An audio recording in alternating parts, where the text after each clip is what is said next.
Cette vidéo est consacrée aux élèves de première spécialité mathématiques et va porter sur l'étude des variations de 4 fonctions dépendant chacune de la fonction exponentielle.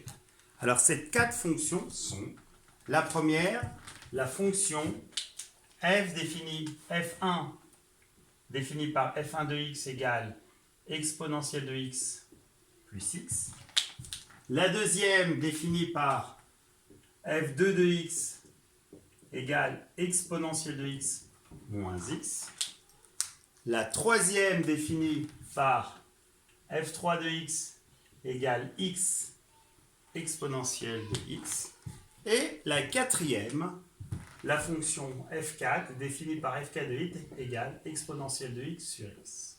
Donc, avant d'étudier en détail les variations de ces 4 fonctions, vous allez avec moi reprendre les résultats à maîtriser.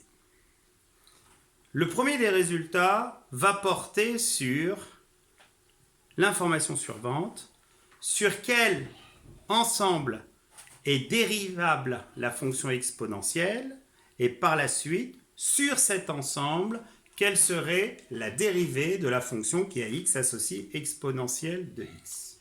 Donc la réponse, je pense que vous la connaissez tous. La fonction exponentielle est dérivable sur R et sa dérivée est définie par exponentielle prime de x égale exponentielle de x, et ceci pour tout x appartenant à R. Par la suite, comme vous pouvez le constater, vous avez ici à étudier 4 fonctions. La première s'écrivant comme une somme, la deuxième comme une différence qui est précisément une somme aussi, la troisième comme un produit et la quatrième comme un quotient. Il vous faut pour cela, de manière générale, maîtriser la dérivée de u plus v, de u fois v et de u sur v sous certaines conditions d'existence et de dérivabilité. Alors, quand elle est dérivable, alors la dérivée de u plus v est, c'est bien ça, u' plus v'. Il en est de même que celle de u moins v est u' moins v'. Celle de u fois v est, parfait, u'v plus v'u. Et pour finir, celle du quotient u sur v est, excellent, u'v moins v'u sur v carré. Que nous reste-t-il à savoir avant d'étudier les variations de cette fonction? D'autres résultats portant sur la fonction exponentielle, à savoir que c'est une fonction qui est strictement positive sur R, strictement croissante sur R, que exponentielle de 0 égale 1.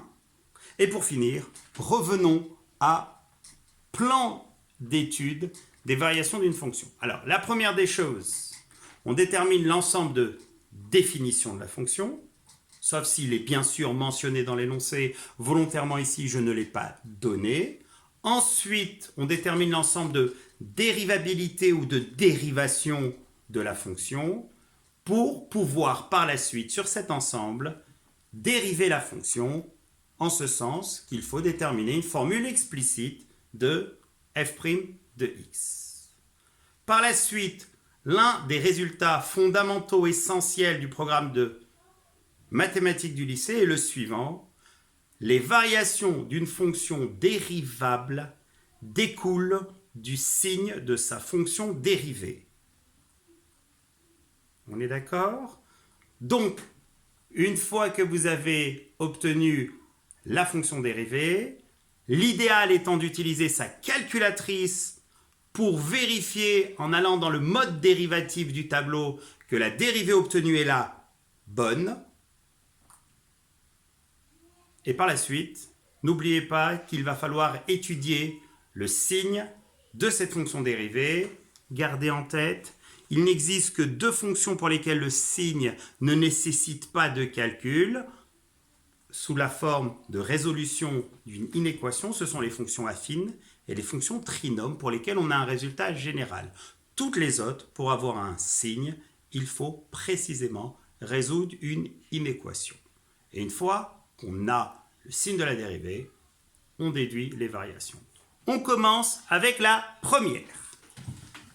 Donc, f1 définie par f1 de x égale exponentielle de x, elle est définie sur R précisément comme somme de fonctions toutes définies sur R.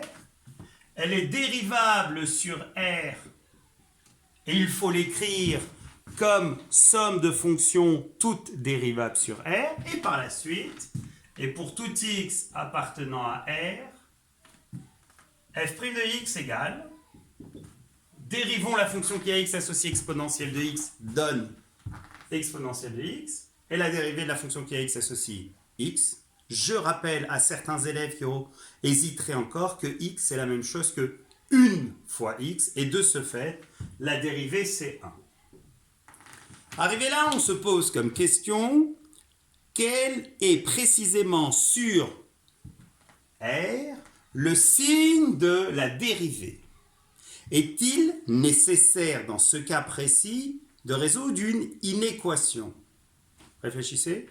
Indication, que peut-on dire du signe de l'exponentielle de x ainsi que de celui de 1?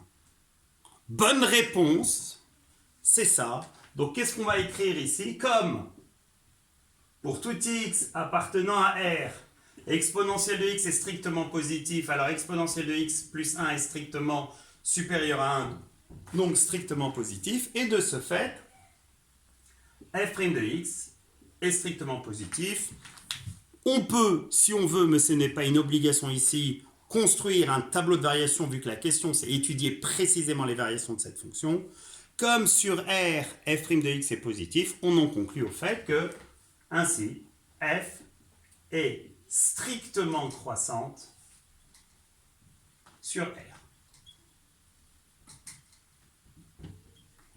Alors, petite remarque, l'outil dérivé était inutile ici, parce que la fonction f, comme vous pouvez le constater, s'écrit sous la forme d'une somme de deux fonctions, toutes deux strictement croissantes sur R, et comme somme de fonctions toutes strictement croissantes sur R, f1 n'avait qu'une seule possibilité, c'est d'être strictement croissante sur R. La deuxième, fonction f2. Donc la première, on s'en est occupé, et on va passer à la deuxième. Si vous avez en tête le plan d'étude, on commence par déterminer l'ensemble de définitions. La fonction f2 est de toute évidence définie sur R comme somme ou différence, peu importe, de fonctions toutes définies sur R. Elle est aussi dérivable sur R comme somme ou différence de fonctions, chacune dérivable sur R. Et par la suite, pour tout x appartenant à R, que peut-on dire de f de prime de x? Il est égal à exponentielle de x moins 1. Alors, contrairement à l'exemple précédent, ici, une exponentielle, à savoir exponentielle de x, est toujours positive, alors que moins 1 est toujours négatif. Et de ce fait, vous le savez depuis toujours, la somme d'un nombre positif avec un nombre négatif peut être positif, négatif ou nul. Donc là, ce qu'il va falloir faire, c'est étudier le signe de exponentielle de x moins 1. On va, de ce fait, résoudre exponentielle de x moins 1 strictement positif, qui par équivalence se ramène à exponentielle de x strictement supérieure à 1. Et là, allez chercher dans la définition de l'exponentielle à quel moment précisément vous avez obtenu ce 1. La réponse est la suivante. 1, c'est précisément exponentielle de 0. Maintenant, la question que je vous pose, ce qu'on cherchait, c'est une information sur x. Que peut-on dire du fait que exponentielle de x soit strictement supérieure à exponentielle de 0? Réponse. On peut affirmer que x est strictement plus grand que 0, et ceci est dû au fait que la fonction exponentielle est strictement croissante sur R. Car la fonction qui a x associée exponentielle de x est strictement croissante sur R. Alors, maintenant, comprenez les choses. C'est bien beau de résoudre des inéquations, de faire des calculs, d'obtenir des résultats justes, savants si vous voulez, mais à quoi servent-ils précisément? Gardez en tête que ça correspond précisément à f de prime de x, et on vient de démontrer que f de prime de x était positive uniquement sous la condition où x était positif.